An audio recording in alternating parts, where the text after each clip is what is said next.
আউযুবিল্লাহি মিনাশ শাইতানির রাজিম বিসমিল্লাহির রহমানির রহিম। আম, সবাইকে আসসালামু আলাইকুম। 25 জন জয়েন করেছে। আমার কথা শোনা যাচ্ছে কিনা একটু কাইন্ডলি বলবেন, এবং আমাকে দেখা যাচ্ছে কিনা এবং আমার স্ক্রিনটা দেখা যাচ্ছে কিনা। একটু সময় নিলাম, 1-2 মিনিট লাইভে আসা নিয়ে খুব একটা আহ, অভ্যস্ত না, যার কারণে টেকনিক্যাল প্রবলেম থাকতে পারে। সো কেউ যদি একটু লিখতেন যে আমার কথা শোনা যাচ্ছে কিনা তাহলে ভালো হতো। আমি এখনো কারো কমেন্ট দেখতে পাচ্ছি না। আহ, তবে 38 জন জয়েন করেছেন দেখতে পাচ্ছি। ওকে, একটু সময় নিচ্ছি, দুঃখিত। আহ,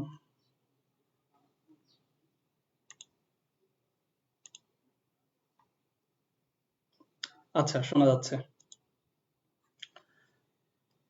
ওকে, গ্রেট। ওকে,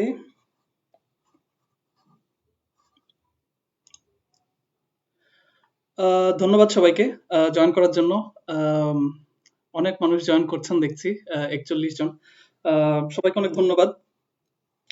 আজকের আজকের এই প্রোগ্রামটা অর্গানাইজ করছে ইকোনমিক্স ক্যারিয়ার অ্যালায়েন্স, ইসিএ।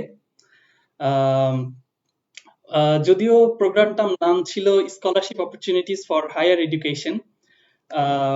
আমি মূলত আজকে কথা বলবো মাস্টার্স প্রোগ্রামগুলো নিয়ে, scholarships for masters in Europe. So ইউরোপের যেই মাস্টার্স এর জন্য যেসব স্কলারশিপ প্রোগ্রামগুলো আছে, মূলত সেগুলো নিয়ে আজকে আমি কথা বলতে চাই। যদিও এরপরেও যদি আপনাদের কারো কোনো প্রশ্ন থেকে থাকে হায়ার স্টাডিজ রিলেটেড জিনিসগুলো, আহ, প্রত্যেকটা দেশের জন্যই বা প্রত্যেকটা স্কলারশিপ প্রোগ্রামের জন্যই মোর অর লেস কিছুটা সিমিলার, কিছু জিনিস খুব কমন থাকে। সো আমি যদি অ্যান্সার দিতে পারি তাহলে আমি চেষ্টা করবো অ্যান্সার দিতে। সো প্রথমে আমার পরিচয়টা দিয়ে নিই। আমার নাম সাদিক জাফরুল্লাহ। আমি অর্থনীতি বিভাগের একজন প্রাক্তন ছাত্র, 91তম ব্যাচের। বর্তমানে কাজ করছি ইউএনএইচসিআর এ, জেনেভা হেডকোয়ার্টার্সে ইন্টার্ন হিসেবে কাজ করছি। এছাড়াও হচ্ছে আমি সম্প্রতি গত বছরে আমার মাস্টার্স শেষ করেছি। আমি সুইডেনে rural development and natural resource management পড়ছি। I think there is a problem. Sorry. আমার ভিডিওটা দেখা যাচ্ছে কিনা একটু জানাবেন। এখানে দেখাচ্ছে যে we are having trouble playing this video. আমি জানি না, আজকে আমার ইন্টারনেট কানেকশনটা খুব একটা ভালো না। সো ভিডিও না দেখা গেলে প্লিজ কাইন্ডলি জানাবেন।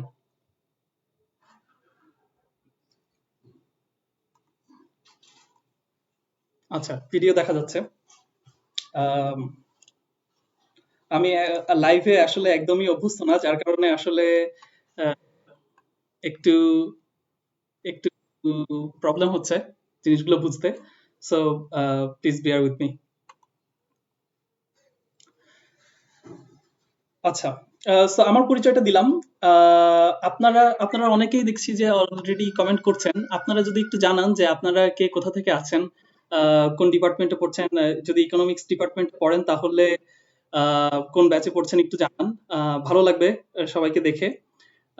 আর যদি অন্য কোনো ডিপার্টমেন্টে পড়ে থাকেন আপনার ডিপার্টমেন্টের নামটা জানাতে পারেন, বা আপনি যদি অন্য কোনো ইউনিভার্সিটি থেকে হয়ে থাকেন, যদি ঢাকা ভার্সিটি না হয়ে, তাহলে আপনার ইউনিভার্সিটির নামটাও লিখতে পারেন। তাহলে আমরা বুঝতে পারবো যে আসলে কতজন মানুষ বা কোথা কোথা থেকে আহ, আজকের পার্টিসিপেন্টরা আসছেন এবং এই ভিডিওটা দেখছেন। আহ, অনেকেই জয়েন করছেন। সাদিক মাহবুব ইসলাম বলছেন, ভাই ভালো আছেন ভাই? আমার প্রশ্ন ছিল লো সিজি থাকলে স্কলারশিপের আশা আছে? এটা নিয়ে কথা বলবো ইনশাআল্লাহ। জাস্ট শুরু করছি। এর মাঝে আমি আরেকটা প্রশ্ন আপনাদের স্ক্রিনে দেখতে পাচ্ছেন যে হোয়াই ইউরোপ। আমি আজকে ইউরোপের স্কলারশিপ নিয়ে কথা বলতে যাচ্ছি। সো আপনারা সাথে এটাও লিখতে পারেন যে আপনাদের কারো যদি ইউরোপে পড়ালেখা করার ইচ্ছা থাকে তাহলে সেটা কেন, মানে কেন আপনি ইউরোপে আসতে চান, বা ইউরোপ ইউরোপে পড়ালেখার জন্য কেন আসতে চান?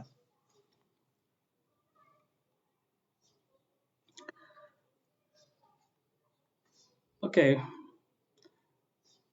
S M Arifur Rahman, department of CEC, International Islamic University, Chittagong. Munifa Tasnim, economics, Dhaka University, 97th batch.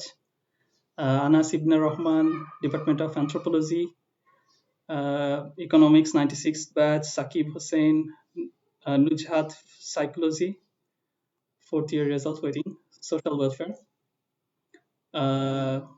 Afsara Tasnim, economics, 97th batch. ও মাশাআল্লাহ, অনেক অনেকজন অলরেডি জয়েন করেছেন। ধন্যবাদ সবাইকে। আপনারা যদি বলতেন যে আপনারা কেন ইউরোপে আসতে চান, বা হচ্ছে ইউরোপে পড়ালেখার কোন জিনিসটা আপনার পছন্দ, বা হচ্ছে ইউরোপের কোন জিনিসটা আপনাকে আকর্ষণ করে, আপনি লিখতে পারেন। আমার এখানে হয়তো বা আপনাদের অ্যান্সার গুলো অনেক দেরিতে আসছে, যার কারণে আমি হয়তো আপনাদের রেসপন্স করতেও একটু দেরি হচ্ছে, সেজন্য দুঃখিত। মাশাআল্লাহ, ইকোনমিক্স ডিপার্টমেন্টের অনেক আছে, 99th batch, 96th, 97th, 95th। সবাইকে অনেক ধন্যবাদ জয়েন করার জন্য। সো আজকের এই এই ডিসকাশনটা মূলত আমি চাচ্ছি যে একটা ডিসকাশন অবস্থায় থাকতে, যেখানে আমি আসলে আপনাদের সাথে ইন্টারেক্ট করতে চাই। আপনাদের কোনো প্রশ্ন থাকলে সে প্রশ্নগুলোর উত্তর দিতে চাই, এবং এবং আমি চাবো যে আমার যে স্লাইড গুলো তৈরি করছি এগুলো থেকে কম কথা বলে বরং আপনাদের প্রশ্নগুলোকে অ্যান্সার করা। সো আপনার যে কোনো রকম প্রশ্ন আপনার যদি থাকে তাহলে সেগুলো কমেন্ট বক্সে লিখতে পারেন। অনেকে মনে করেন যে হয়তো আমার প্রশ্নটা খুব একটা ভ্যালিড না, বা হচ্ছে অনেক ইন্টেলিজেন্ট প্রশ্ন না। এরকম ভাববেন না, যে কোনো প্রশ্ন, খুব লেম প্রশ্ন হলেও আমাকে করতে পারেন। আজকে উদ্দেশ্য আসলে অনেকটা সেটাই, যে আপনাদের প্রশ্নগুলোকে যাতে অ্যান্সার করা যায়, বা হচ্ছে আপনাদের যে জিজ্ঞাসাগুলো আছে এগুলোকে আপনাদের সামনে তুলে ধরা যায়।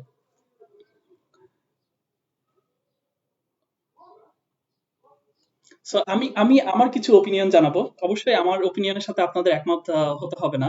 কেন ইউরোপে পড়তে আসবেন, এগুলোর বেশ কিছু কারণগুলোর অন্যতম একটা হলো যে ইউরোপে প্রচুর স্কলারশিপস এবং ফান্ডিংস আছে, যেগুলো খুবই আকর্ষণীয়। আপনাকে ফুল ফান্ডিং দিবে, আপনার রিসার্চের জন্য অনেক হাই লেভেল আপনার রিসার্চের জন্য অনেক হাই লেভেল ফান্ডিং পাওয়া যাবে, এবং অনেক হাই লেভেল রিসার্চ ল্যাব আছে, রিসার্চ অপরচুনিটিস আছে।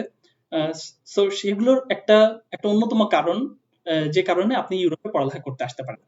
দ্বিতীয় কারণ আমি যেটা বলতে চাই, যে এখানে চয়েস এবং ফ্লেক্সিবিলিটির অসম্ভব একটা সমারোহ আছে। যেমন মনে করেন যে আপনি লেটস সে ইকোনমিক্সে পড়ালেখা করেছেন ঢাকা বিশ্ববিদ্যালয় বা যে কোনো একটা বিশ্ববিদ্যালয়ে। আপনার হয়তো চয়েস থাকতে পারে যে আপনি ডেভেলপমেন্ট সাইডে কাজ করবেন, যার কারণে ডেভেলপমেন্ট রিলেটেড আপনি কোনো বিষয়ে পড়ালেখা করতে চান ইউরোপে। সেক্ষেত্রে ইউরোপে আমি মনে করি আমার আমার দৃষ্টিভঙ্গিতে প্রচুর স্পেসিফিক, একদম আপনাকে স্পেসিফিক স্কিল দিবে এইরকম প্রোগ্রাম আছে, মাস্টার্স প্রোগ্রাম। আমি আমি আজকে যে কথাগুলো বলবো সবকিছু আসলে মাস্টার্স প্রোগ্রামকে কেন্দ্র করে, এবং স্কলারশিপ গুলো, সকল স্কলারশিপ গুলোর কথা যেগুলো বলবো সেগুলো মাস্টার্স কে কেন্দ্র করে। সো এখানে অনেক অপশনস আছে, যেগুলো আপনি আপনি নিতে পারেন। বিভিন্ন টাইপের সাবজেক্ট আপনার চয়েস করার সুযোগ আছে। সো এখানে আপনি একটা বড় রকমের একটা ফ্লেক্সিবিলিটি পান, যে আপনি আসলে কোন দিকে নিজের স্কিলটা ডেভেলপ করতে চান, কিভাবে কোন দিকে আপনার ক্যারিয়ার সেট করতে চান, সেই সুযোগটা ইউরোপের ইউনিভার্সিটি গুলো আপনাকে খুব ইজিলি দিবে, খুব ভালোভাবে দিবে। এবং আরেকটা খুব ভালো জিনিস যেটা হলো যে ডাইভার্সিটি। পুরো ইউরোপের অধিকাংশ দেশেই, অধিকাংশ বিশ্ববিদ্যালয়গুলোতেই এখানে ডাইভার্সিটি অনেক বেশি।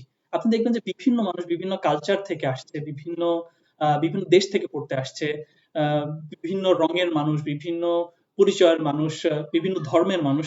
তো এই ডাইভার্সিটি গুলো আপনার নলেজকে অনেক এনরিচ করে। আপনার ক্লাসরুমের বাইরেও এই যে ডাইভার্সিটিটার সাথে আপনি মিশবেন, এটা আসলে আপনাকে পার্সোনালি, প্রফেশনালি, ইন্ডিভিজুয়ালি অনেক এনরিচ করবে, আপনার জ্ঞানকে অনেক সমৃদ্ধ করবে, উদার করবে, আপনাকে উদার মানসিকতার হতে শিখাবে। আপনি ফর এক্সাম্পল মনে করেন যে কোন একটা ক্লাসে আছেন, টিচার আপনাকে বললো যে ওকে তোমরা এই 5 জন একটা গ্রুপ হয়ে এই অ্যাসাইনমেন্টটা সলভ করবা। আপনি যখন দেখবেন যে এই এই একটা অ্যাসাইনমেন্ট আপনি সলভ করছেন, এই 5 জন মানুষের 5 জন হয়তোবা 5টা ডিফারেন্ট কান্ট্রির, ডিফারেন্ট একটা সোশ্যাল ব্যাকগ্রাউন্ড থেকে আসছে, অথবা 3টা ডিফারেন্ট কান্ট্রি। সো এই যে ডাইভার্সিটি গুলো আপনারা যখন ডিসকাশন করবেন, তখন আসলে বোঝা যায় যে আসলে আমাদের চিন্তাধারাগুলো কত ডিফারেন্ট। আমরা একটা একটা টপিক কত ডিফারেন্ট ভাবে চিন্তা করি। এই যে চিন্তা করার যেই বাউন্ডারিটা, এটা আসলে অনেক বেড়ে যায়। সো এই এই অপরচুনিটিটা খুব ভালো ইউরোপে। এবং কোয়ালিটি এডুকেশন নিয়ে বলার কিছু নেই, এটা অন্যান্য সকল দেশের মতোই খুব হাই স্ট্যান্ডার্ডের এডুকেশন প্রোভাইড করে, এবং প্রচুর ক্যারিয়ার অপরচুনিটিস আছে। যদিও ইউরোপে একটা অন্যতম বাধা হলো ল্যাঙ্গুয়েজ। আপনি যে দেশে থাকবেন সেই দেশের ল্যাঙ্গুয়েজ না জানলে আসলে অনেক সময় জব অপরচুনিটিস অনেক লিমিটেড থাকে। তারপরেও অনেক ইন্টারন্যাশনাল অপরচুনিটিস আছে যেগুলো আপনি নিতে পারবেন। এবং ইউরোপের কোনো একটা ইউনিভার্সিটিতে পড়ার কারণে এখানে কানেকশন গুলো অনেক ভালো থাকে টিচারদের সাথে, এমপ্লয়ার্সদের, যার কারণে আপনি হয়তো অনেক রেফারেন্স পাবেন, রিকমেন্ডেশন পাবেন, এবং আপনার ক্যারিয়ার প্রসপেক্ট অনেক ভালো হবে। এছাড়া আমি যেটা বলবো যে আমার মতো লেজি যদি হন আপনি, অনেকে আছেন আমার মতো লেজি, বাট আমার আমার আমার থেকে খারাপ বা আমার থেকে বেশি লেজি হওয়া সম্ভব কিনা জানি না। তবে এই লেজি মানুষদের জন্য আমি মনে করি যে ইউরোপ একটা খুব ভালো জায়গা। কারণ হলো যে অধিকাংশ মাস্টার্স প্রোগ্রামে ইকোনমিক্স এর ছেলেপেলেরা যেটা নিয়ে খুব টেনশনে থাকে যে জিআরই দিতে হবে ইউএসএ তে যাওয়ার জন্য। এই জিআরই দেওয়াটা আসলে অনেক ডিফিকাল্ট অনেকের জন্য। অনেক পড়ালেখা করতে হয়, অনেক প্রিপারেশন নিতে হয়। ইউরোপের অধিকাংশ ইউনিভার্সিটিতে মাস্টার্স এর জন্য জিআরই লাগে না, কিছু কিছু ইউনিভার্সিটিতে লাগে। যেমন নরওয়ের কিছু ইউনিভার্সিটিতে লাগে, টার্কিতে কিছু ইউনিভার্সিটিতে লাগে, এরকম স্পেসিফিক কিছু ইউনিভার্সিটিতে লাগে। যেমন স্টকহোম, সুইডেনের স্টকহোম স্কুল অফ ইকোনমিক্সে সেখানে জিআরই লাগে। এরকম কিছু স্পেসিফিক স্কুল ছাড়া অধিকাংশ স্কুলে আপনার জিআরই লাগে না। এবং অন্যান্য রিকোয়ারমেন্টস অনেক সহজ। যেমন একজন প্রশ্ন করলেন যে আমার লো সিজিপিএ, সেই লো সিজিপিএ নিয়ে বিদেশে পড়তে আসা যাবে কিনা। আমি মনে করি যে ইউরোপ একটা অন্যতম আকর্ষণ হতে পারে যারা নিজেদের সিজিপিএ নিয়ে অনেক চিন্তায় আছেন। এখানে প্রচুর স্টুডেন্ট দেখবেন যারা অনেক লো সিজিপিএ নিয়ে আসছেন, পড়ালেখা করছেন এবং স্কলারশিপ নিয়ে আসছেন। এবং last but not the least, travelling. ইদানিং কালে ট্রাভেলিং হচ্ছে একটা কুল জিনিস, সবাই ট্রাভেলিং করতে চায়, ছবি তুলতে চায়। ইউরোপ হলো the best place for travelling. অনেক চিপ কস্টে আপনি পুরো ইউরোপ ঘুরতে পারবেন, সব কান্ট্রিতে ঘুরতে পারবেন, কারণ আপনি 2 বছরের মাস্টার্সে আসলে 2 বছরের একটা ভিসা পাবেন, যেটা আপনাকে ইউরোপের সকল কান্ট্রিতে ট্রাভেল করার সুযোগ দিবে। So if you want to do traveling, start with Europe, and your master's program can be your ticket to do your travel. Let's see some questions if there is any.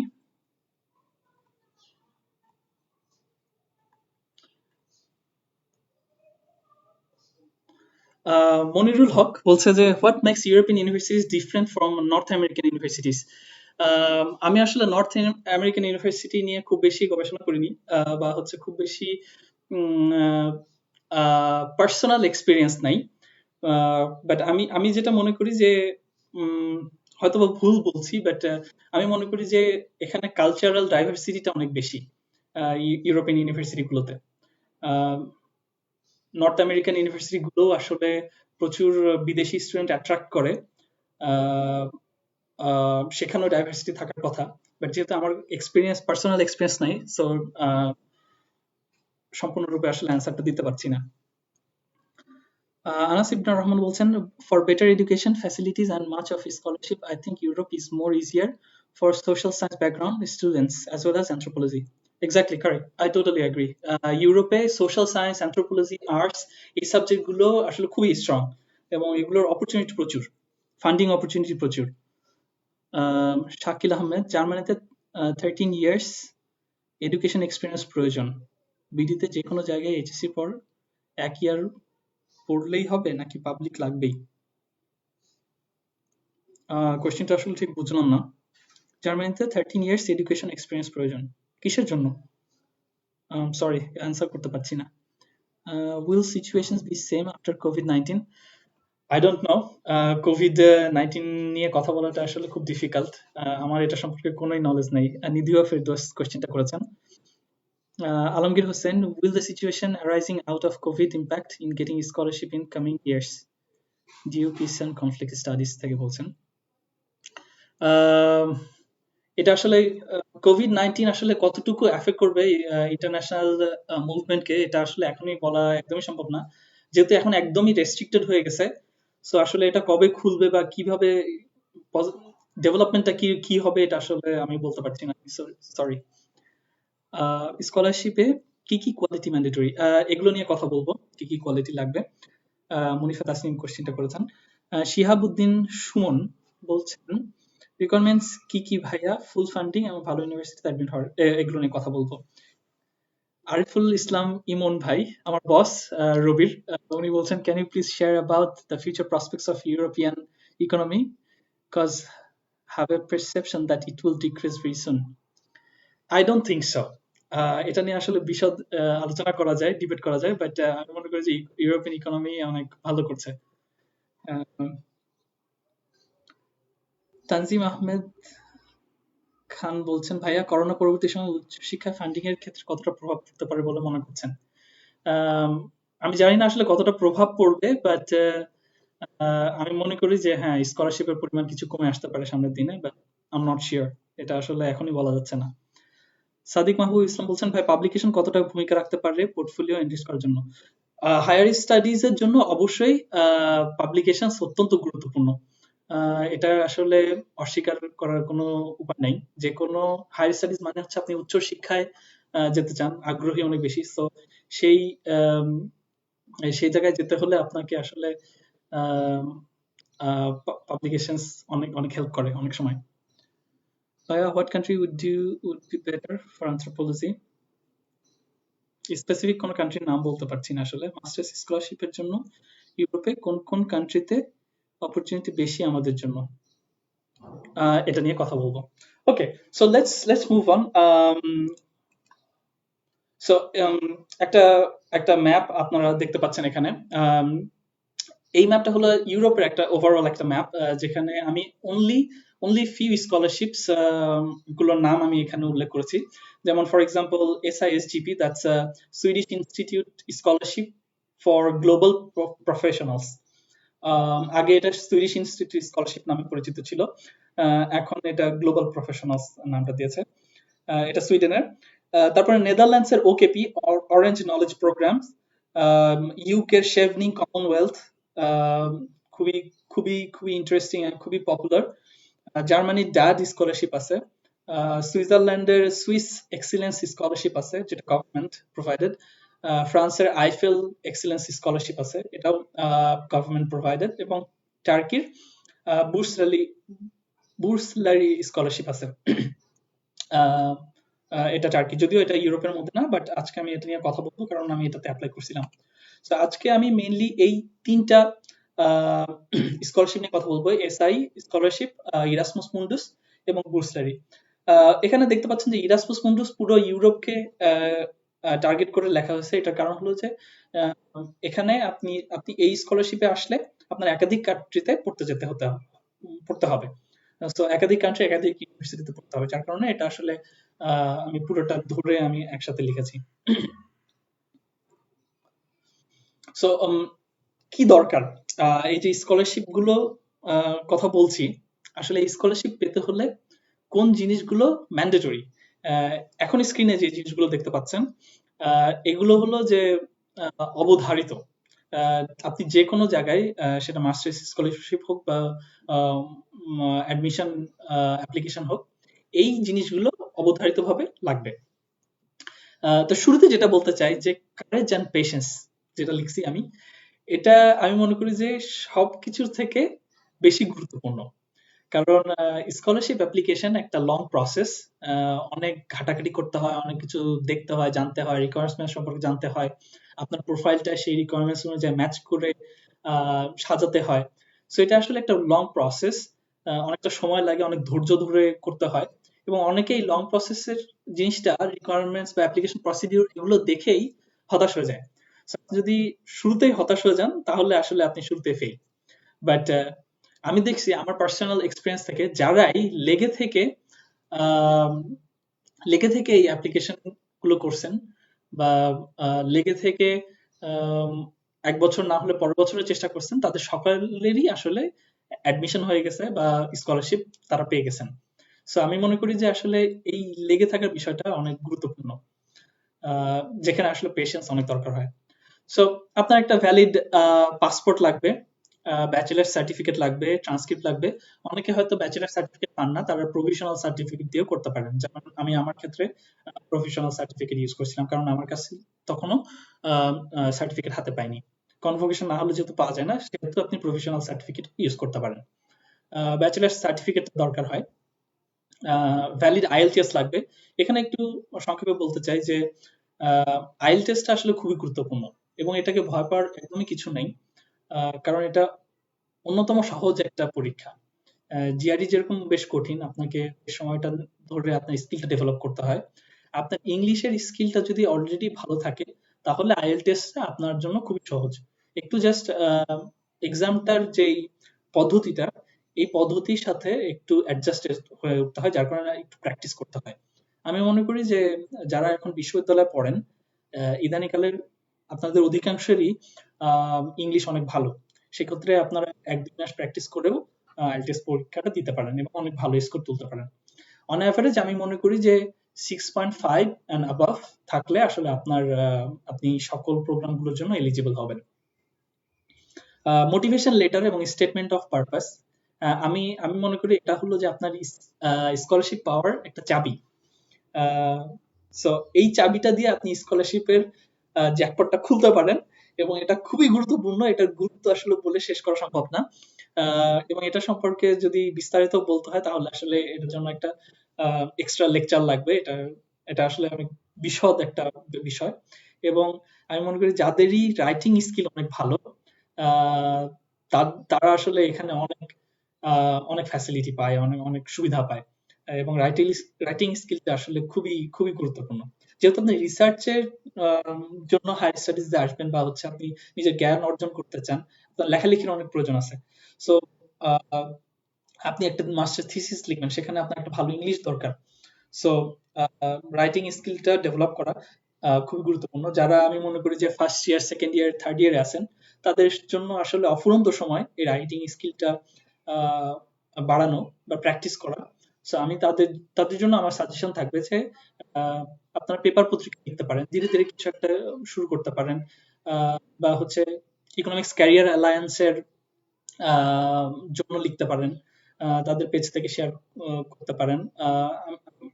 I think তারা অনেক আগ্রহী হবে। যারা ইকোনমিক্সে পড়ছেন ঢাকা ভার্সিটিতে, তারা এই সুযোগ নিতে পারেন। ইকোনমিক্স স্টাডি সেন্টারের ব্লগ আছে, সেগুলোতে লিখতে পারেন। এভাবে ধীরে ধীরে রাইটিংটার মাধ্যমে আসলে স্কিলটা বাড়ানো সম্ভব।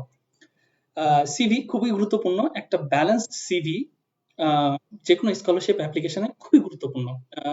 এটার গুরুত্ব আসলে বলে বোঝানো যাবে না। কারণ হলো যে আহ, আপনার ধরেন যে অনেক হাই সিজিপি আছে, কিন্তু আম, আহ, কিন্তু ধরেন যে আপনার অন্য এক্সট্রা কারিকুলার কোনো অ্যাক্টিভিটিস নাই, ধরেন যে আপনার কোনো রিসার্চ পেপার নাই, আপনি কোনো এক্সট্রা কারিকুলার অ্যাক্টিভিটিস করেন না, আপনি কোনো স্পোর্টস এর সাথে যুক্ত না, পড়ালেখা ছাড়া আসলে আপনার সিভিতে অ্যাড করার আর তেমন কিছুই নাই, তাহলে কিন্তু এটা আসলে একটা ব্যালেন্সড সিভি হচ্ছে না।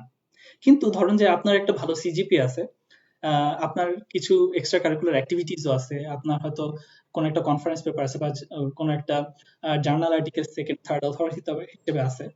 এই জিনিসগুলো আসলে অনেক ভ্যালু অ্যাড করে, অনেক গুরুত্বপূর্ণ ভূমিকা পালন করে একটা ব্যালেন্সড সিভি তৈরি করার জন্য।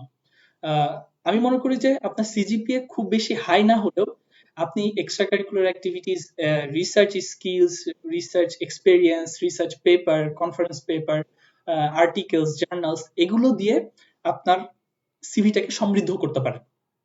সো আমি মনে করি যে এইরকম স্কিউড একটা সিভির থেকে একটা ব্যালেন্স সিভির গুরুত্ব অনেক বেশি। রিকমেন্ডেশন লেটার্স, এটাও খুবই গুরুত্বপূর্ণ।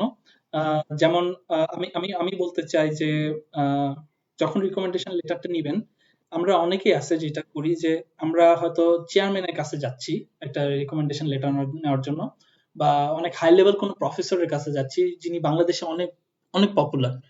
বাট যখন আমরা তাদের কাছে যাচ্ছি, তাদের আসলে আপনাকে নিয়ে গুছিয়ে একটা রিকমেন্ডেশন লেখার মতো সময়টা নাই।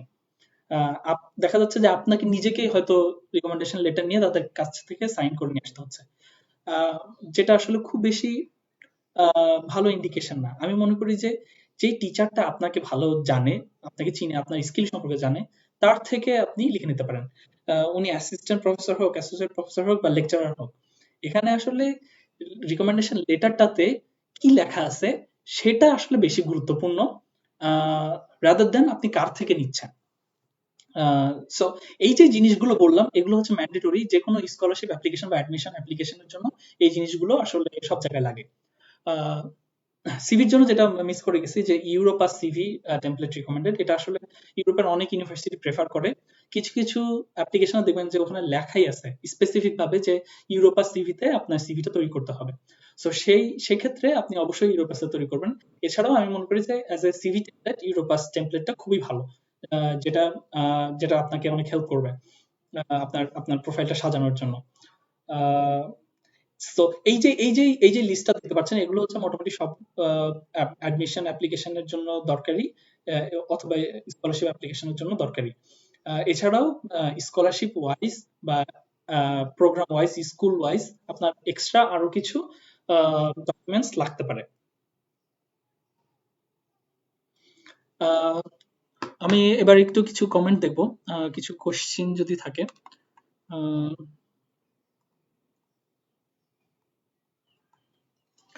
হাসিনুর সিদ্দিক সজীব বলছেন, one without high CGPA, what is the scenario of full funding? Already একটু বললাম যে আসলে সিজিপিএ যে সবসময় মেইন জিনিস, আমি সেটা মনে করি না। যদিও এটা অনেকগুলো জিনিসের অনেকগুলো ইম্পর্টেন্ট ক্রাইটেরিয়ার একটা ক্রাইটেরিয়া। সিজিপিএ দিয়ে যেটা বোঝা যায় যে হ্যাঁ, আপনি অনেক বেশি অ্যাটেন্টিভ ছিলেন আপনার পড়ালেখার জন্য।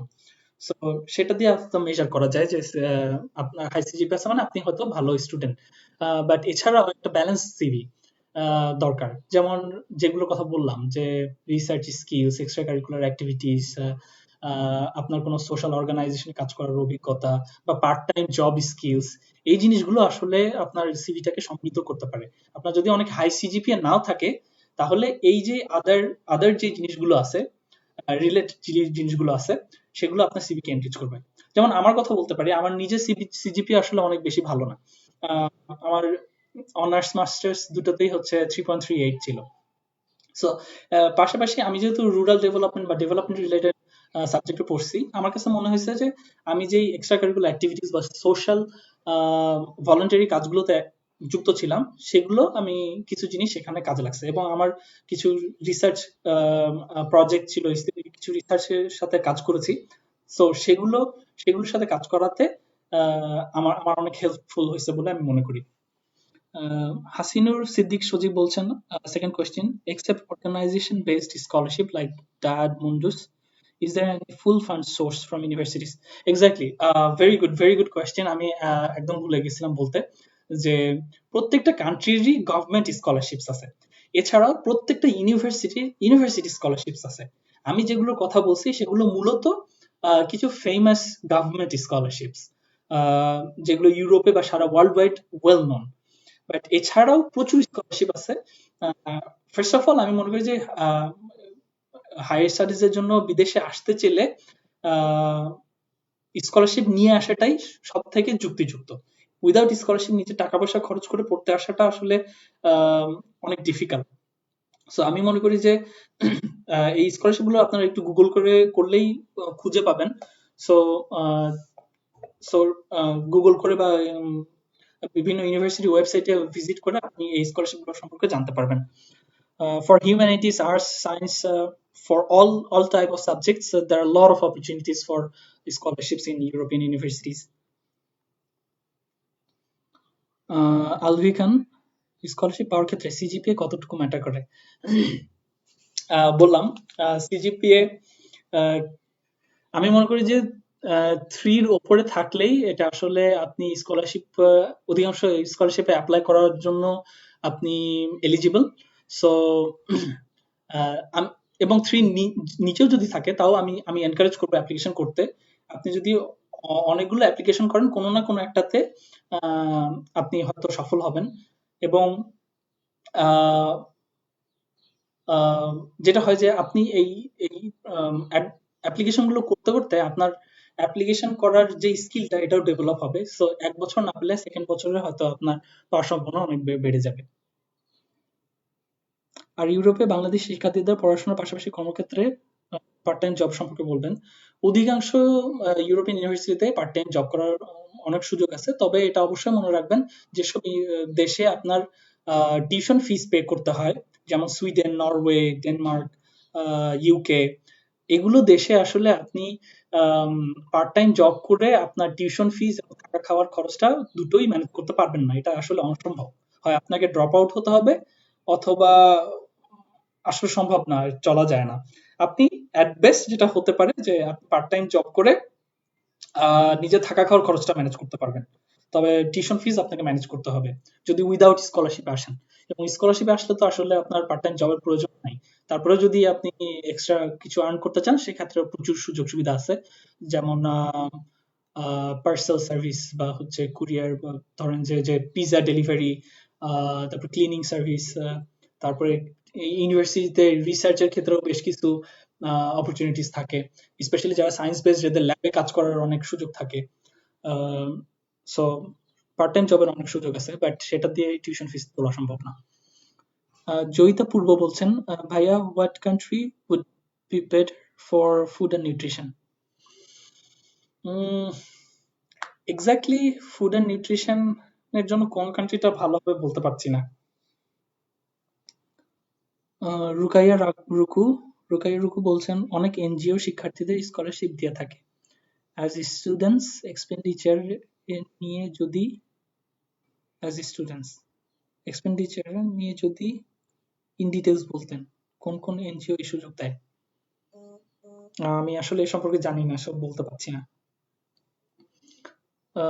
সাবরিনা দীপু বলছেন, ভাই স্কলারশিপ অ্যাভেলেবল ফর এগ্রিকালচার? হ্যাঁ, অবশ্যই। আমি নিজে সুইডিশ এগ্রিকালচার ইউনিভার্সিটিতে পড়ালেখা করছি। সো সুইডিশ ইনস্টিটিউট স্কলারশিপ, এটা আসলে যে কোনো সাবজেক্টের জন্য আপনি পেতে পারেন। তো অবশ্যই এগ্রিকালচারের জন্য আহ, এটা অ্যাভেলেবল। সো আপনি দেখতে পারেন যে আসলে কোন কোন ইউনিভার্সিটি গুলো প্রোভাইড করছে বা কোন স্কলারশিপ গুলো আপনার সাথে যায়, প্রোফাইলটা, আপনার প্রোফাইলটা কোন স্কলারশিপের সাথে বেশি যায় সেই স্কলারশিপ গুলোতে আপনি অ্যাপ্লাই করতে পারেন। দেওয়ান ওবায়দুল্লাহ আল ইমন বলছেন, এসআই স্কলারশিপের জন্য মেইন ক্রাইটেরিয়া গুলো প্লিজ একটু বলবেন। হ্যাঁ, আমি এর পরের স্লাইডে আমার এসআই স্কলারশিপ নিয়ে কথা বলবো, তো সেখানে আপনি দেখতে পাবেন এটা। সাবরিনা দীপু বলছেন, ভাই scholarship available for agriculture and what country would be better? এটা বললে এই কোশ্চেনের প্রথম উত্তর থাকবে যে আপনি আমার Swedish university of agriculture sciences এখানে আসতে পারেন। এটা ওয়ার্ল্ডের এগ্রিকালচার সায়েন্সেসে ওয়ার্ল্ডের third best in in ranking এ। এটার র্যাঙ্কিংটা হলো টপ ইউনিভার্সিটি র্যাঙ্কিং, কোন র্যাঙ্কিং এটা ভুলে গেছি, বাট এটা হলো থার্ড বেস্ট, সো এটা অবভিয়াসলি ভালো। এছাড়াও নেদারল্যান্ডসের ভাখেনিংগেন ইউনিভার্সিটি আছে, যেটা I think the best university in agriculture sciences, so সেটাতে আপনি আসতে পারেন। নেদারল্যান্ডসের OKP orange knowledge programme apply করতে পারেন। Shihabuddin Suman, IELTS score minimum কত হলে সেটা স্ট্যান্ডার্ড স্কোর হিসেবে গণ্য হয়? আহ, আম, আমি মনে করি যে 6 অ্যাবাভ থাকলে এটা চলে, তবে 6 অ্যাবাভ থাকলে অনেক ইউনিভার্সিটিতে হয়তো আপনি এলিজিবল নাও হতে পারেন, but 6.5 it's kind of standard, like 6.5 above থাকলে আপনি আসলে এলিজিবল হবেন অধিকাংশ প্রোগ্রামে। Students of which subjects get more priority, এটা আসলে কোনো স্পেসিফিক সাবজেক্ট ওয়াইজ হয় না, সো আসলে যে কোনো সাবজেক্টে আপনি স্কলারশিপ অ্যাভেল করতে পারেন। আনাস ইবনুর রহমান, ভাইয়া is monograph and thesis can be helpful for getting scholarship? Obviously এটা আপনার অ্যাডমিশনস এর জন্য অ্যাডমিশন পাওয়ার ক্ষেত্রে অনেক হেল্পফুল হতে পারে, যখন দেখবে যে আসলে আপনার কিছু রিসার্চ স্কিল আছে, আপনি থিসিস করছেন বা মনোগ্রাফ করছেন, তখন এটা আপনাকে কিছুটা বেনিফিট দিবে। ভাইয়া হোয়াট অ্যাবাউট জিআরই? জিআরই সম্পর্কে যেটা বললাম যে সব ইউনিভার্সিটিতে লাগে না, অধিকাংশ ইউনিভার্সিটিতে জিআরই লাগে না। বাট কিছু স্পেসিফিক স্কুল যেগুলো অনেক হাই র্যাঙ্কিং স্কুল, যেমন স্টকহোম স্কুল অফ ইকোনমিক্স, তারপরে এলএসই ইন ইউকে, তারপরে নরওয়েজিয়ান কিছু অসলো ইউনিভার্সিটি, এরকম কিছু স্পেসিফিক ইউনিভার্সিটি আছে, কিছু স্পেসিফিক প্রোগ্রাম আছে যেগুলোতে জিআরই লাগে। সব সব জায়গায় লাগে না, অধিকাংশ জায়গাতেই লাগে না। ইরফান আলী মৃধা বলছেন স্কলারশিপের জন্য ইউনিভার্সিটি কতটুকু ম্যাটার করে। আহ, এটা এসআই স্কলারশিপ, সুইডিশ ইনস্টিটিউট স্কলারশিপের জন্য আসলে খুব বেশি ম্যাটার করে না। এটা আসলে আপনি কোন ইউনিভার্সিটিতে আপনি অ্যাডমিটেড হচ্ছেন এবং কোন কোন মানে আপনার প্রোফাইলটা কোন স্কলারশিপের সাথে অ্যাডজাস্টেড হচ্ছে কিনা সেটার উপর বেস করে আসলে আপনি স্কলারশিপটা পাবেন অথবা পাবেন না। সো স্পেসিফিক ইউনিভার্সিটি এখানে ডিপেন্ড করে না। ইরাসমাসের ক্ষেত্রে তো প্রত্যেকটা ইউনিভার্সিটি মানে অলরেডি গিভেন, আপনি একটা প্রোগ্রামে অ্যাপ্লাই করবেন, সেই প্রোগ্রামের আন্ডারে যেসব ইউনিভার্সিটি গুলো আছে সেগুলোতে আপনি পড়ালেখা করবেন। S M Arifur Rahman, study শেষে সেটেলমেন্টের অপরচুনিটি কোন কোন কান্ট্রিতে ভালো? আমি মনে করি যে নেদারল্যান্ডস, সুইডেন, জার্মানি এগুলোতে তুলনামূলক ভালো। আর এটা নিয়ে আসলে বিশদ আলোচনা করতে হবে। ইউরোপিয়ান স্কলারশিপ নিয়ে কিছু বলেন ভাইয়া, ইন্ডাস্ট্রিয়াল ইঞ্জিনিয়ারিং নিয়ে। ইউরোপিয়ান স্কলারশিপ নিয়ে কথা বলছি ভাইয়া। ইউএস আন্ডার গ্রাজুয়েট নিয়ে বলেন। ইউএস সম্পর্কে আজকে কথা বলতে পারবো না, আর আমার আসলে খুব বেশি জানাশোনা নাই। Which university of Europe is best for science students? Specific ভাবে কোন ইউনিভার্সিটির নাম বলতে পারছি না, সরি। রাফসান জানি বলছেন ইউতে স্কলারশিপ নিয়ে কিছু বললেন ভাইয়া, ইন্ডাস্ট্রিয়াল ইঞ্জিনিয়ারিং এমএসসি এর জন্য। ইউরোপিয়ান স্কলারশিপ নিয়ে কথা বলছি, বাট ইন্ডাস্ট্রিয়াল ইঞ্জিনিয়ারিং স্পেসিফিক ভাবে আসলে বলতে পারবো না, এটা আপনাকে একটু সার্চ করতে হবে গুগলে। S M Arifur Rahman, study শেষে সেটেলমেন্ট অপরচুনিটি কোন কোন দেশে ভালো, এটা বললাম। শিহাবুদ্দিন সুমন, পিএইচডি এর ব্যাপারটা নিয়ে কিছু বলেন। অনেক গরিব থাকে, এটা কি কমপ্লিট করতে পারবো কিনা, করার পরে দেশে ফিরতে পারবো কিনা, গভর্নমেন্ট জবের টাইমার থাকে না। এটা আসলে সম্পূর্ণ ভিন্ন একটা টপিক। আজকে আমি খালি মাস্টার্স স্কলারশিপ নিয়ে কথা বলছি, তো পিএইচডি নিয়ে হয়তো বা আরেকদিন কথা বলবো। আর আমার খুব বেশি জানাশোনা না, যেহেতু আমি পিএইচডি তে অ্যাপ্লাই করি নাই এখনো। সো চলুন আমরা এখন দেখে নিই যে সুইডিশ ইনস্টিটিউট স্কলারশিপ। আসলে আমি চাইছিলাম যে 40 মিনিটের মধ্যেই শেষ করব, বাট অলরেডি 40 মিনিট ওভার হয়েছে, আমি এখনো শুরুই করতে পারিনি। তো আমি চেষ্টা করব খুব ফাস্ট বলার জন্য। এবং এই এই যে স্লাইডটা আমি ইউজ করছি, এটা আমি কমেন্ট, এই এই সেশনের শেষে আমি কমেন্ট বক্সে দিয়ে দিব, আপনারা স্লাইডটা ডাউনলোড করে নিতে পারেন। সো অধিকাংশ ইনফরমেশন গুলো আপনি এই স্লাইড থেকে পেয়ে যাবেন। সো আমি অনেক ফাস্ট আগাবো যাতে আমি সবগুলো কভার করি এবং আপনাদের কোশ্চেন গুলো অ্যান্সার করি, কারণ আমি আমি মেইনলি আপনাদের কোশ্চেন গুলো অ্যান্সার করতে চাই। সো সো সুইডিশ ইনস্টিটিউট স্কলারশিপের জন্য স্কলারশিপ বেনিফিটস গুলো যদি শুরুতে দেখি, এটা 2 বছরের মাস্টার্স প্রোগ্রাম। আপনাকে প্রত্যেক মাসে 10,000 সুইডিশ ক্রাউন দিবে, যেটা বাংলাদেশি টাকায় প্রায় 85,000 টাকা বা 90,000 টাকা মতো। 15,000 সুইডিশ ক্রাউন দিবে হচ্ছে একটা রিটার্ন টিকিটের জন্য, যেটা আপনার প্রায় 1,30,000 টাকা মতো।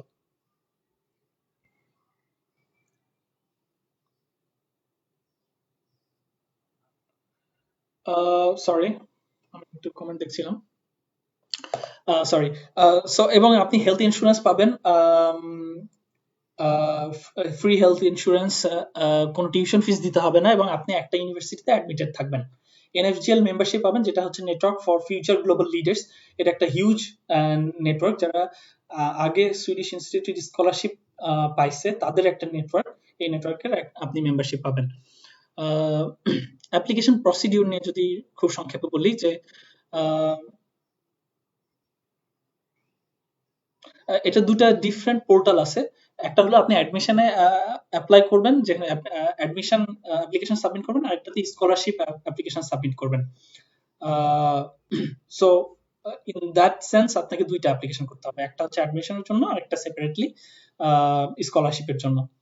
আহ, এবং অ্যাডমিশনের জন্য যখন অ্যাপ্লিকেশন করবেন, তখন আপনার 4টা সাবজেক্ট বা 4টা ইউনিভার্সিটি আপনি চুজ করতে পারবেন ম্যাক্সিমাম।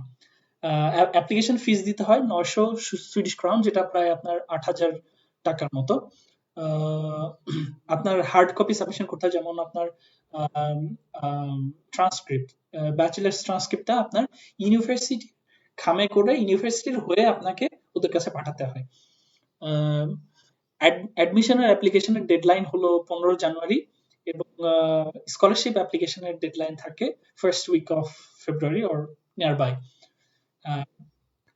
সুইডিশ ইনস্টিটিউট পাওয়ার জন্য যে ক্রুশিয়াল ফ্যাক্টরস গুলো, যেগুলো আসলে খুব গুরুত্বপূর্ণ, যেহেতু এই স্কলারশিপ এই আমি পড়ালেখা করছি, তো আমি এটা নিয়ে একটু বিশদভাবে বলতে চাই।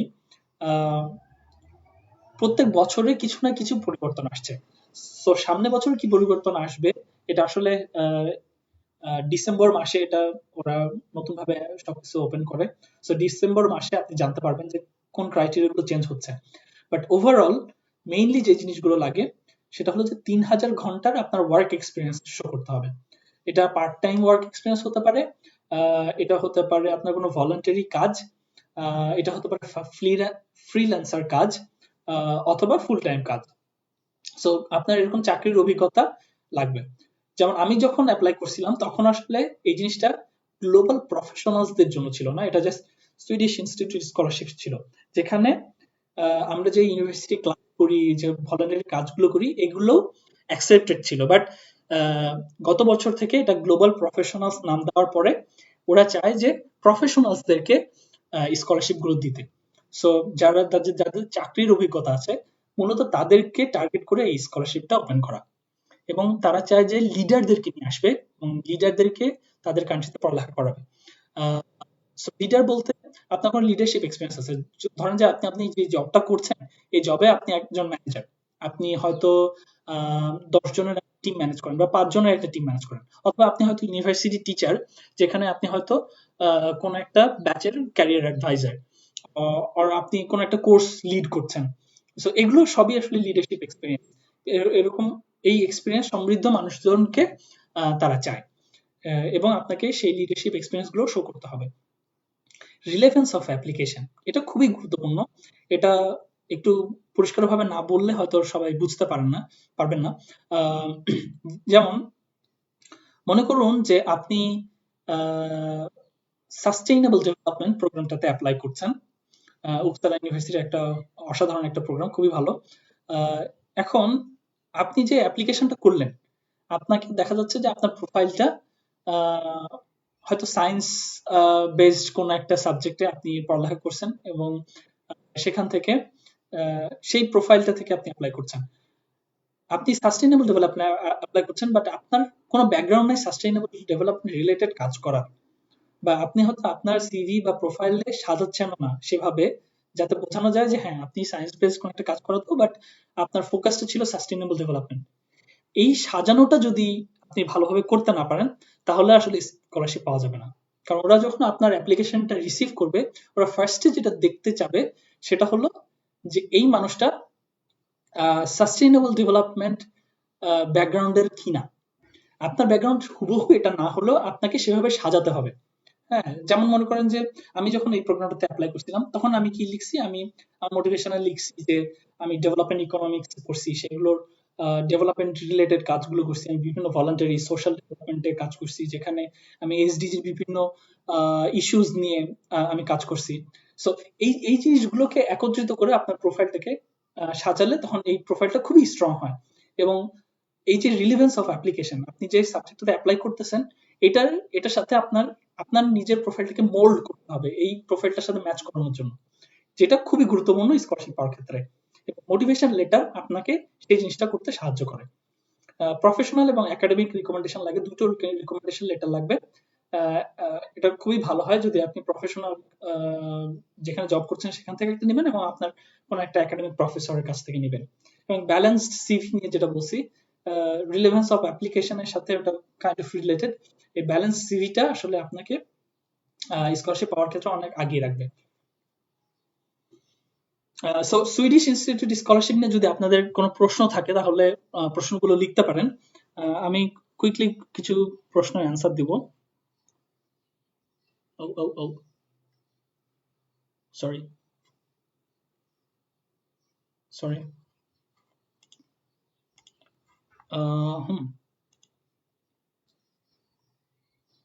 ওকে, অনেক প্রশ্ন আসছে।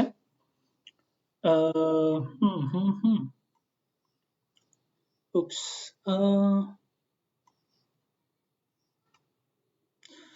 রাফসান জানি বলছেন আমার ইন্ডাস্ট্রিয়াল ইঞ্জিনিয়ারিং এর সাবজেক্ট ভালো পাচ্ছি না। ইন্ডাস্ট্রিয়াল ইঞ্জিনিয়ারিং নিয়ে এক্স্যাক্টলি আমি আসলে বলতে পারছি না ভাইয়া, আপনাকে একটু সার্চ করতে হবে। আম, যেহেতু এই ফিল্ডে আমার নলেজ নাই, আসলে আমি খুব বেশি হেল্প করতে পারছি না। বাট ইন্ডাস্ট্রিয়াল ম্যানেজমেন্ট নামে উপসালা ইউনিভার্সিটিতে একটা কোর্স আছে, আমি জানি অনেক পোলাপান পড়ে, প্রচুর ইন্ডিয়ান পোলাপান পড়ে। বাট আপনাকে একটু খুঁজে দেখতে হবে। আনাস ইবনে রহমান বলছেন, ভাইয়া what about Switzerland for getting permanent settlement? সুইজারল্যান্ডের পার্মানেন্ট সেটেলমেন্ট, এটা ইটস নিয়ার টু ইম্পসিবল। আপনার যদি আহ, ইউরোপিয়ান কোনো একটা দেশের পাসপোর্ট থাকে, সেক্ষেত্রে এখানে 10 বছর থাকলে বা 5 বছর থাকলে আপনি পাইতে পারেন। এছাড়া আসলে it's it's it's very complicated. S M Arifur Rahman, সমস্যা নাই ভাইয়া, স্লোলি অ্যান্ড ডিটেলস বলবেন, টাইম তো আছে। হ্যাঁ, আপনাদের কোনো প্রশ্ন থাকলে এখানে করতে পারেন, আমি সেশনের পরেও আপনাদের কোশ্চেন গুলোকে আমি রিপ্লাই করবো ইনশাল্লাহ। আহ, প্রণব সরকার রাহুল, ইউএনএইচসিআর এ ইন্টার্নশিপ পেতে কি কি করতে হবে? ইউএনএইচসিআর এ ইন্টার্নশিপ পেতে আপনাকে অ্যাপ্লিকেশন করতে হবে, আহ, এবং ইন্টার্নশিপ পাওয়ার ক্ষেত্রে কভার লেটার এবং সিভি খুবই গুরুত্বপূর্ণ। দেওয়ান ওবায়দুল্লাহ আল ইমন, ইন্টার্নশিপ করেছি ভাই 6 মাস, 6 মান্থ কন্ট্রাক্ট ছিল, এটা কি আমি এক্সপিরিয়েন্স হওয়ার জন্য ইউজ করতে পারবো? হ্যাঁ, obviously internship experience is valid experience, so আপনি ইউজ করতে পারবেন। মোহাম্মদ শফিকুল ইসলাম নিবিড়, আসসালামু আলাইকুম ভাইয়া। ওয়ালাইকুম আসসালাম। প্রথমে আপনাকে ধন্যবাদ দিতে চাই আমাদের জন্য কষ্ট করে কথা বলার জন্য। আমার কিছু জিজ্ঞাসা ছিল ভাইয়া। টপ র্যাঙ্ক স্কলারশিপ গুলোর ডেডলাইন গুলো কি একসাথে কোথাও পাওয়া যাবে? আনুমানিক কখন সময়গুলো শেষ হয়ে যায়?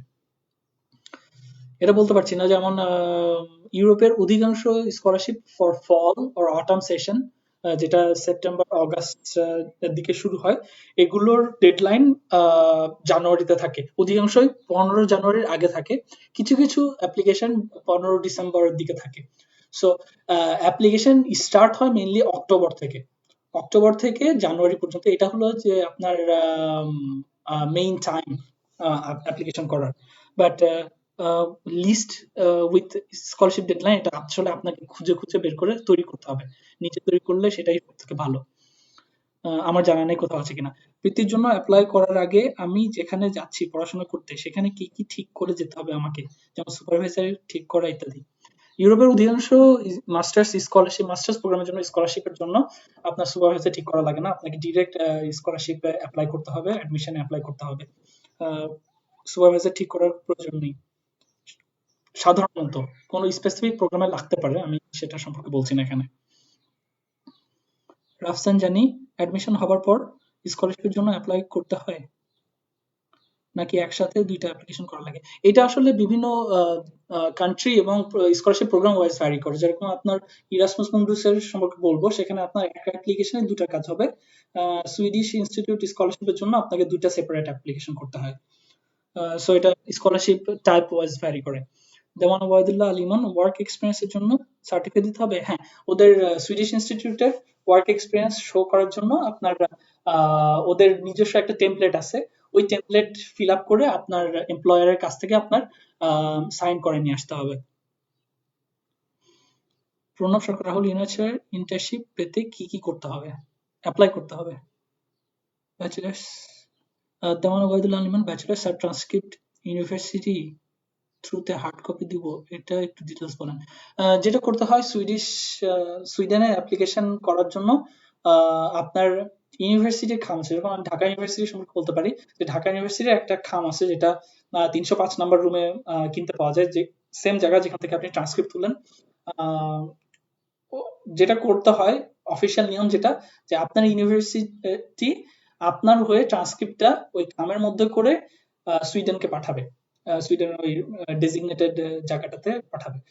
অধিকাংশ ঢাকা ইউনিভার্সিটির স্টুডেন্ট যারা অ্যাপ্লাই করেন, তারা যেটা করেন যে এই ট্রান্সক্রিপ্টটা কালেক্ট করে, খামটা কালেক্ট করে খামের মধ্যে ট্রান্সক্রিপ্টটা ঢুকিয়ে ইউনিভার্সিটির নাম দিয়ে পাঠান।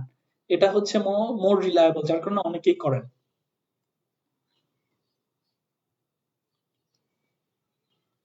As a masters applicant 3000 hours experience কিভাবে দেখাবো, অ্যাজ গ্রাজুয়েশনে সেরকম প্রফেশনাল এক্সপিরিয়েন্স থাকে না। নুজহাত জাহানারা বলছেন। সো আপনাকে আসলে এক্সপিরিয়েন্সটা আগে গ্যাদার করতে হবে। সো দ্যাট মিনস লাইক এটা আগে এত স্ট্রিক্ট ছিল না। আগে আপনার ক্লাব এক্সপিরিয়েন্স বা বিভিন্ন ভলান্টারি কাজকে দেখিয়ে আপনার সুইডিশ ইনস্টিটিউট স্কলারশিপটা পাওয়া যেত, বাট গত বছর থেকে এটা আর পাওয়া যাচ্ছে না।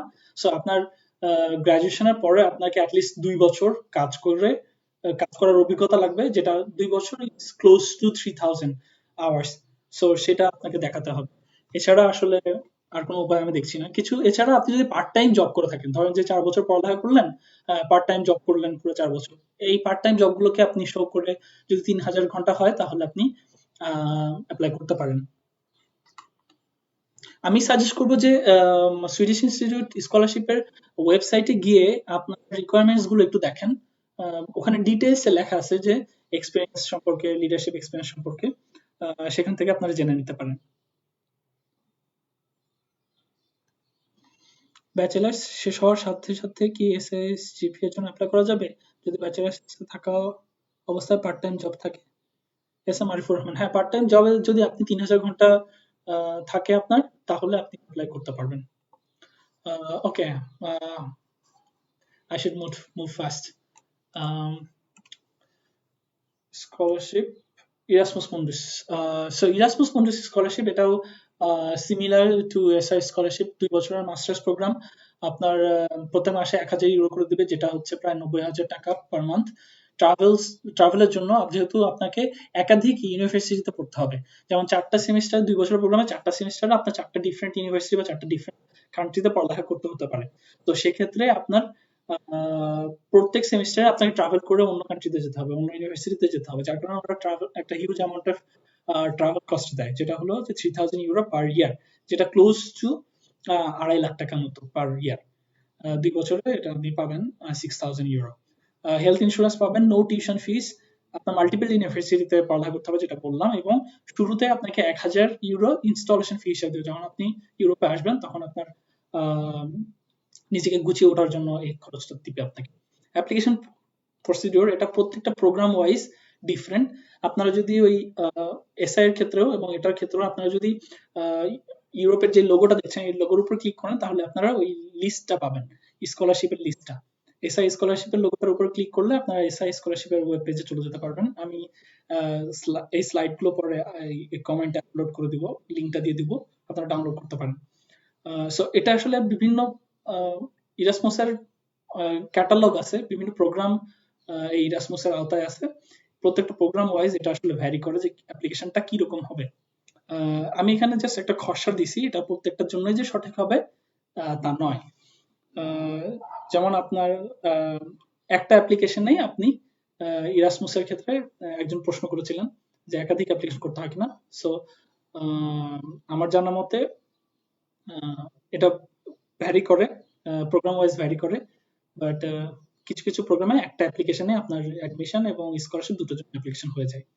আপনি সর্বোচ্চ 3টাতে অ্যাপ্লাই করতে পারবেন, 3টা প্রোগ্রামে। কোনো অ্যাপ্লিকেশন ফিজ নাই, এবং আপনার অধিকাংশ প্রোগ্রামের ক্ষেত্রে স্ক্যান কপি আপনাকে সাবমিট করতে হবে। স্ক্যান কপি বলতে আপনার যে রিকোয়ার্ড ডকুমেন্টস থাকবে এগুলো স্ক্যান কপি দিতে হবে।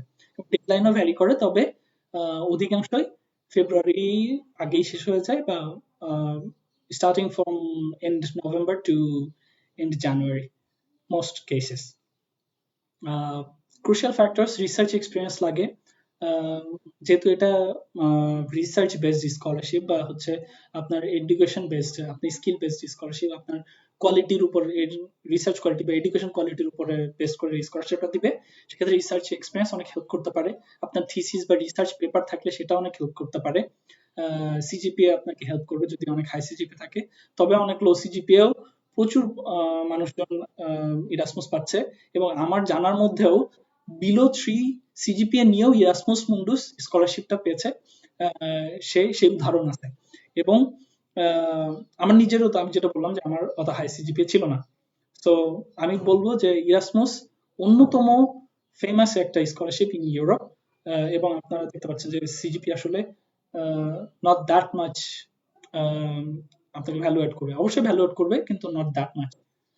এক্সিলেন্ট সিভি, মিন্স একটা ব্যালেন্স সিভি, যেটা বারবার বলছি যে একটা আপনার প্রোফাইলকে সাজায় প্রোগ্রাম ওয়াইজ, যে প্রোগ্রাম অ্যাপ্লাই করছেন সেই প্রোগ্রাম ওয়াইজ সাজিয়ে একটা সুন্দর সিভি তৈরি করতে হবে।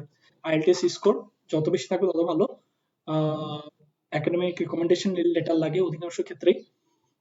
এবং স্কাইপ ইন্টারভিউ হয়। আপনি যখন শর্টলিস্টেড হবেন তখন দেখা যাবে যে হয়তো ২ জন টিচার আপনার একটা ইন্টারভিউ নেবে এবং সেই ইন্টারভিউ আপনার স্কিল, ইংলিশ স্পিকিং স্কিল, আপনার প্রোগ্রামটা সম্পর্কে নলেজ, এবং আপনি কেন ইউরোপ ইরাসমাসে পড়তে আসতে চান এই পার্টিকুলার সাবজেক্টে সেটা সম্পর্কে জিজ্ঞেস করা হবে।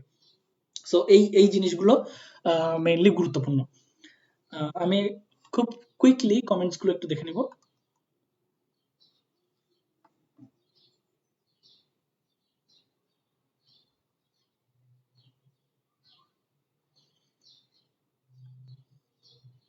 ভাইয়া অনিক দাস বলছেন, ভাইয়া এক্সপিরিয়েন্সটা শো করার ওয়েটা কি, কিভাবে শো করবো? এটা এসআই স্কলারশিপের ওয়েবসাইটে গেলে আপনি পাবেন। ওদের টেমপ্লেট আছে, ওই টেমপ্লেটে এসআই স্কলারশিপের এক্সপিরিয়েন্স শো করতে হয়। লিডারশিপ এক্সপিরিয়েন্সটা কি ম্যান্ডেটরি? অবশ্যই এসআইএসজিপির জন্য লিডারশিপ এক্সপিরিয়েন্সটা ম্যান্ডেটরি। আমার যদি পার্ট টাইম জব থাকে, হ্যাঁ সেই পার্ট টাইম জবে হয়তো আপনি ধরেন যে কোন একটা সার্ভে করছেন এবং সেই সার্ভেতে আপনি ৩ জন ইনুমারেটরকে আপনি লিড করছেন, এটাও কিন্তু একটা লিডারশিপ এক্সপিরিয়েন্স। সো আপনাকে আসলে বুঝতে হবে যে আপনি কোন জায়গাগুলোতে লিড করছেন বা আপনি লিডারশিপ পজিশনটাতে ছিলেন, সেগুলো সবই আসলে লিডারশিপ এক্সপিরিয়েন্স। এটা অবশ্যই আপনাকে শো করতে হবে এসআইএসজিপির জন্য।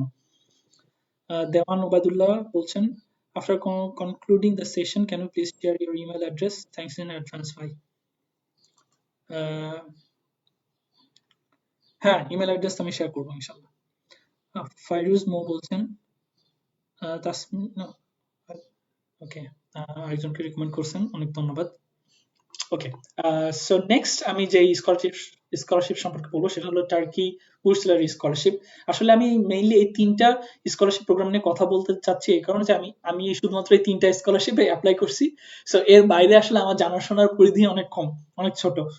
সো সেগুলো সম্পর্কে আমি কথা বলছি না। এবং এই 3টাতে আল্লাহর রহমতে আমি সফল হয়েছিলাম, যার কারণে আমি আসলে কনফিডেন্ট এই 3টা স্কলারশিপ সম্পর্কে বলতে। বাকিগুলো সম্পর্কে আমি আপনাদের সাজেস্ট করব যে আপনারা একটু ওয়েবসাইটে ঘাটাঘাটি করবেন। একটু ওয়েবসাইট ঘাটাঘাটি করলে আসলে সব তথ্যগুলো পাওয়া যায়। টার্কির জন্য যেটা, যে আপনাকে মাস্টার্স প্রোগ্রামের জন্য 3 বছর পড়াশোনা করতে হয়। 3 বছরের 1 বছর ফার্স্ট ইয়ারটা থাকে হচ্ছে ল্যাঙ্গুয়েজ, আপনাকে টার্কিশ ল্যাঙ্গুয়েজটা জানতে হবে। সেকেন্ড 2 ইয়ার্স আপনার ফর মাস্টার্স। প্রত্যেক মাসে আপনাকে 1100 টার্কিশ লিরা দিবে, যেটা বাংলাদেশি টাকায় 15,000 টাকা মতো per month, but it's good enough to live in turkey. Well, not that much but it's good. It's because like আপনি ফ্রি অ্যাকোমোডেশন পাবেন, আরো অনেক ফ্রি ফ্যাসিলিটিস পাবেন, যেগুলো আসলে আপনি এই টাকাতে আপনার মাস চলে যাবে। ওয়ান রিটার্ন টিকিট পাবেন, ফ্লাইটস, হেলথ ইন্স্যুরেন্স কভার করবে ফুল, কোনো টিউশন ফিস নাই এবং একটা ইউনিভার্সিটিতে আপনি অ্যাডমিটেড থাকবেন এবং 1 ইয়ার ল্যাঙ্গুয়েজ ফ্রি ল্যাঙ্গুয়েজ কোর্সটা করতে পারবেন ল্যাঙ্গুয়েজ শেখার জন্য। আমি যতদূর জানি আপনি যদি ইংলিশ প্রোগ্রামেও আসেন সেক্ষেত্রে আসলে আপনার এই 1 বছরের যে ল্যাঙ্গুয়েজ সুযোগটা ল্যাঙ্গুয়েজ শেখার, এটা আপনি অ্যাভেল করতে পারবেন। অ্যাপ্লিকেশন প্রসিডিউর, আপনার একটা পোর্টাল আছে, ওই পোর্টালে অ্যাপ্লিকেশন করতে পারবেন। একটা অ্যাপ্লিকেশন করতে হবে যেখানে আপনি 12টা চয়েস দিতে পারবেন, 12টা different university or subject choice আপনি দিতে পারবেন। কোনো অ্যাপ্লিকেশন ফি দিতে হয় না এবং স্ক্যান কপি আপলোড করলেই হয়। অ্যাপ্লিকেশন ডেডলাইন ভ্যারি করে আপনার জানুয়ারি, ফেব্রুয়ারি থেকে মার্চ আই থিঙ্ক, একটু চেক করে নেবেন। ক্রুশিয়াল ফ্যাক্টরস যেগুলো আসলে খুব গুরুত্বপূর্ণ, মাস্টার্স স্কলারশিপের জন্য আসলে আপনার বয়স 30-এর কম হতে হবে। এক্সট্রা কারিকুলার অ্যাক্টিভিটিস এর অনেক ভ্যালু পাওয়া যায় এই স্কলারশিপ। আপনার সিজিপিএ হাই থাকলে আপনাকে কিছু এক্সট্রা ভ্যালু অ্যাড করবে। এক্সিলেন্স সিভি, এটা সেম অ্যাজ ইরাসমাস মুন্ডাস। কিছু ওয়ার্ক এক্সপিরিয়েন্স থাকলে পার্ট টাইম হোক বা ফুল টাইম হোক বা ভলান্টারি হোক, এই ওয়ার্ক এক্সপিরিয়েন্স অনেক ভ্যালু অ্যাড করে। IELTS, most of the English based প্রোগ্রামে আইএলটিএস ম্যান্ডেটরি, আপনার আইএলটিএস লাগবেই। আইএলটিএস আসলে সব জায়গাতেই ম্যান্ডেটরি। এবং টার্কিতে কিছু স্পেসিফিক প্রোগ্রামে আপনার জিআরই লাগে, বিশেষ করে ইকোনমিক্স স্টুডেন্ট যারা আছে, ইকোনমিক্স রিলেটেড কিছু প্রোগ্রামে আপনার জিআরই লাগে। তবে জিআরই ছাড়াও অনেক প্রোগ্রাম আছে ইকোনমিক্স রিলেটেড যেগুলোতে আপনি জিআরই ছাড়াও অ্যাপ্লাই করতে পারবেন। এবং টার্কিশ এই স্কলারশিপ পাওয়াটা হচ্ছে one of the most easiest. মানে আপনি একটু গুছায় অ্যাপ্লিকেশন করলেই মোটামুটি আপনি পেয়ে যাবেন বলে আমার ধারণা। বাট হ্যাঁ, গুছায় অ্যাপ্লাই করতে হবে, ভালো করে অ্যাপ্লাই করতে হবে। তবে একটা ইন পার্সন ইন্টারভিউ হয় যেটা ইউজুয়াল কেসে আপনার টার্কিশ এম্বাসিতে হয় ঢাকায়। সেটাও অনেক অনেক গুরুত্বপূর্ণ ভ্যালু অ্যাড করে এবং গুরুত্বপূর্ণ ক্রাইটেরিয়া। একাডেমিক রিকমেন্ডেশন লেটার লাগবে। অবভিয়াসলি এটা বলার অপেক্ষা রাখে না, রিকমেন্ডেশন লেটার সব ক্ষেত্রেই আসলে খুব গুরুত্বপূর্ণ। এটা দেখে আসলে আপনাকে জাজ করে যে এই ছেলেটা ব্যাকগ্রাউন্ডটা আসলে কিরকম এবং সেটা জাস্টিফাইড কিনা। রিকমেন্ডেশন লেটার দিয়ে আসলে এটা জাস্টিফিকেশনটা হয়। একটা জিনিস বলতে ভুলে গেছি যে আমি বারবার ব্যালেন্সড সিভি বা এক্সিলেন্ট সিভি বা এক্সিলেন্ট একটা প্রোফাইল, ব্যালেন্সড একটা প্রোফাইলের কথা বলছি।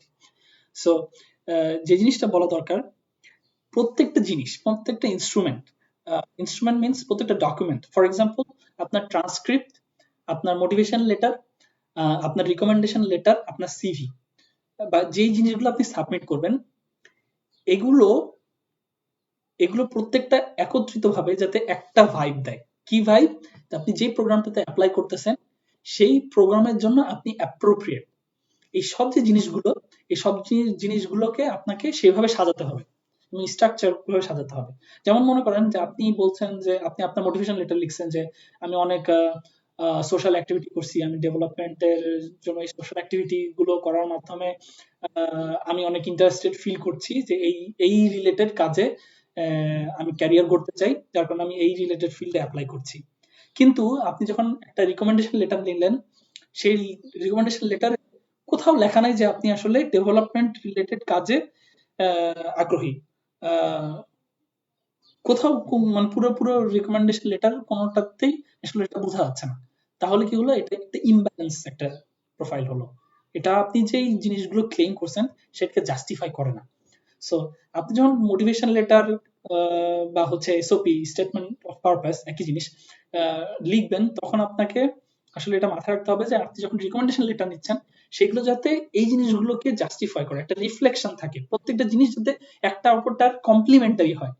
এই প্রত্যেকটা জিনিস যখন একটা অপরটার কমপ্লিমেন্টারি হবে, that's a balanced profile for your scholarship application.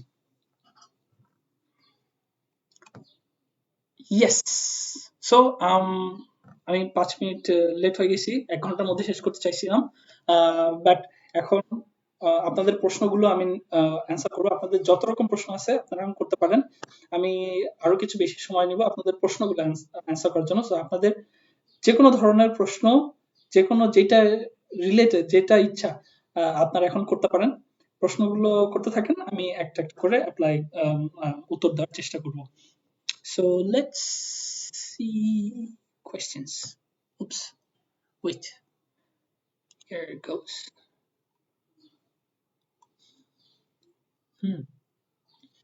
Ahmed Tufail বলছেন, can you please share your email address? আপনার কি দরকার আপনি এখানে লেখেন, আমি সেই জিনিসটা এখানেই প্রোভাইড করতে পারবো। তারপর ইমেল অ্যাড্রেস যদি দরকার হয় তাহলে দেয়া যাবে, অথবা আপনাদের কারো যদি কোনো স্পেসিফিক কোয়েশ্চেন থাকে, হ্যাঁ, সেগুলো আমাকে ফেসবুকে মেসেজও লিখতে পারেন। তবে আমি এখানে অনুরোধ করব, প্লিজ যে কোনো কোয়েশ্চেন করার আগে একটু সার্চ করেন। 95% অফ দ্য কোয়েশ্চেন্স এর অ্যান্সার আপনি গুগল সার্চ করলেই পেয়ে যাবেন। সো যেই জিনিসগুলো আসলে গুগল সার্চ করলেই পেয়ে যাবেন আপনি, সেই জিনিসটা আসলে শুধু আমি না, যে কাউকে আমি মনে করি যে জিজ্ঞেস করাটা আসলে আপনার জন্যই আসলে সুখকর না, আপনাকে এটা ভালোভাবে রিপ্রেজেন্ট করে না। সো প্লিজ যে কোনো প্রশ্নের ক্ষেত্রে একটু গুগল সার্চ করেন, যদি না পান অবভিয়াসলি কন্ট্যাক্ট করবেন, আমি I will be happy to answer. Rafsan জানি, ইনশাল্লাহ ভাইয়া এই ইয়ারে অ্যাপ্লাই করব, এই 3টাই আমি টার্গেট করছিলাম। Thanks in advance, very good, good luck. Ashraful Alam Rakib, প্রতারিত হওয়ার সম্ভাবনা আছে কি অ্যাপ্লাই প্রসেসগুলোতে? Very good question, very good question. আমি সেম কাইন্ড অফ একটা লাইভ করছিলাম এর আগেও, প্রায় 2 বছর আগে। সেখানে বলতে ভুলে গেছিলাম। আহ, এটা বলা খুবই গুরুত্বপূর্ণ যে আপনারা যখন ইউরোপে স্কলারশিপ অ্যাপ্লিকেশন করছেন, কোনো এজেন্সিতে যাবেন না প্লিজ। Please, no agency. আপনি নিজে যদি অ্যাপ্লাই করেন, আপনি একজন graduate, you are qualified enough to apply for a graduate scholarship program. আপনার কাউকে দরকার নাই। আপনার জাস্ট কিছু ওয়েবসাইট ঘোরাঘুরি করে জানতে হবে, বুঝতে হবে, এসওপি তৈরি করতে হবে, অ্যাপ্লাই করতে হবে। Don't go to an agencies, just don't. আপনার টাকা পয়সা মেরে কেটে শেষ করে দিবে। আপনি হয়তো চান্সও পাবেন না, পাবেন কি পাবেন না কোনো ঠিক ঠিকানা নাই। যেখানে আপনার সুযোগ আছে একটা পয়সা খরচ না করেও আপনার স্কলারশিপটা পাওয়া। Scholarship itself is a jackpot. But আপনি কেন যাবেন এজেন্সিতে? এজেন্সিতে যে লোকগুলো বসে আছে তারা আপনার থেকে বেশি কোয়ালিফাইড না। সো এখানে যাওয়ার আসলে কোনো প্রয়োজনই নাই। আপনি নিজে থেকে অ্যাপ্লাই করেন, সবকিছু লেখা আছে। এসআই স্কলারশিপের জন্য যদি ওয়েবসাইটে যান, এভরিথিং ইন ডিটেলস লেখা আছে, কিভাবে অ্যাপ্লাই করতে হবে, কি দরকার, সব বুঝে যাবেন। জাস্ট একটু পড়তে হবে একটু সময় নিয়ে। মিরাজপুসে যান, প্রত্যেকটা প্রোগ্রামের ওয়েবসাইটে ক্লিয়ারলি সবকিছু ডিটেইলস মেনশন করা আছে। যদি কোনো কিছু নিয়ে কনফিউশন থাকে, ওদের ইমেল অ্যাড্রেস দেওয়া থাকে, ওদেরকে ইমেল করেন। They are the best person to answer your questions, agency না। সো এখানে প্রতারিত হওয়ার কোনো সম্ভাবনা নেই। আপনি যদি এজেন্সিতে যান, yes, then there is a possibility that you might get screwed up and get scammed. Good question, thanks for that question. Rafsan Jani, CV এর কি কোনো আলাদা টেমপ্লেট আছে? আহ, অধিকাংশ ক্ষেত্রেই আলাদা কোনো টেমপ্লেট নাই। আপনি আপনার ইচ্ছা মতো টেমপ্লেটে সিভি তৈরি করতে পারেন।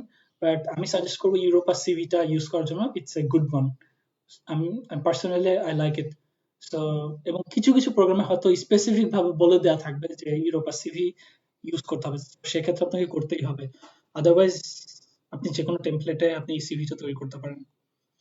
Sakib Hussain, thanks a lot, Bhaiya. Thanks a lot for joining. Uh, Pranab Sarkar Rahul, UNHCR internship নিয়ে একটু ডিটেইল গাইডলাইন্স দেন প্লিজ। এটা নিয়ে ডিটেইলস গাইডলাইন দিতে হলে আরেকটা ভিডিও তৈরি করতে হবে। ডিটেইলস আসলে এই এই ভিডিওতে বলতে চাচ্ছি না, যেহেতু এটা রিলেটেড না।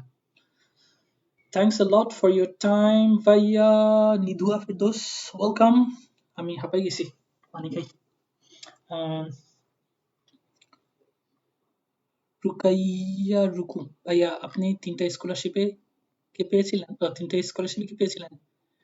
অ্যাট দ্য টাইম যদি তিনটা স্কলারশিপে অ্যাপ্লাই করি তাহলে তো সব জায়গায় ভ্যালিড সার্টিফিকেট পাঠানো পসিবল না।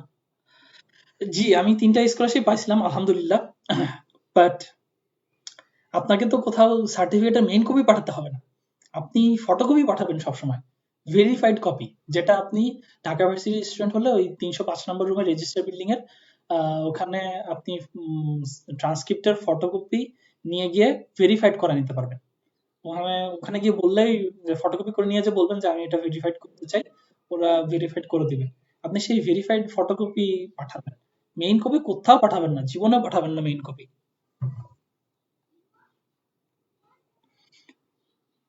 রাফসান জানি, Bhaiya, I need some personal help regarding the application.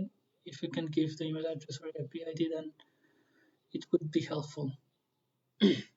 আপনার আমার নাম লিখে সার্চ করলে ফেসবুকে পাবেন। যে কোনো কোশ্চেন আমাকে করতে পারেন। Maysha Tahsin Kubir Lajina, thank you so much ভাইয়া for your valuable time. Welcome আপু। ভাইয়া ইউএনএচসিআর আর আইএলওতে ইন্টার্নশিপ নিয়ে কিছু বলবেন? অনেকেরই ইন্টারেস্ট দেখতে পাচ্ছি। কি বলবো, অনেক ভালো একটা সিভি লাগে, অনেক ভালো একটা কাভার লেটার লাগে অ্যাপ্লিকেশন করার জন্য। আমি দুইটা জায়গাতেই আসলে অনলাইন পোর্টালে নর্মালি যে অ্যাপ্লিকেশন করে সেই অ্যাপ্লিকেশন করে আমি আমি রিক্রুটেড হয়েছি। সো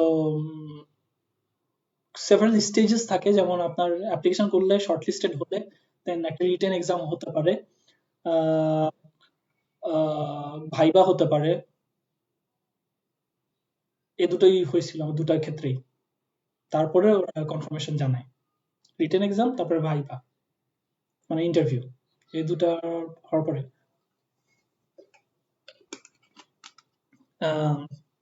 সো বিশদভাবে বলছি না আজকের প্রোগ্রামে। Tashdid Mohammad Fayed, thanks a lot for this wonderful session ভাইয়া। ওয়েলকাম। আই হোপ অনেক এটা এটা আপনাদের হেল্প করুক। জানি না কতটুকু হেল্প হচ্ছে, বাট আমি অনেক ফাস্ট বলছি, অনেক কিছু হয়তো হজবরল হয়ে গেছে। সো আপনারা এই পোস্টের কমেন্টে আপনাদের কোশ্চেন গুলো লিখতে পারেন। যারা পরবর্তীতে দেখবেন তারাও কোশ্চেন গুলো লিখতে পারেন, আমি আই উইল অ্যান্সার ইনশাআল্লাহ। Thanks a lot, Shampa Samaddar. Thank you so much. Jannatul Romana Hashi, thank you so much. Welcome, my pleasure. Economics স্টুডেন্টদের জন্য আমি সবসময় আসি, যে কোনো প্রয়োজনে। সরি, শুধু ইকোনমিক্স স্টুডেন্টদের জন্য, সবার জন্যই I'll be helpful.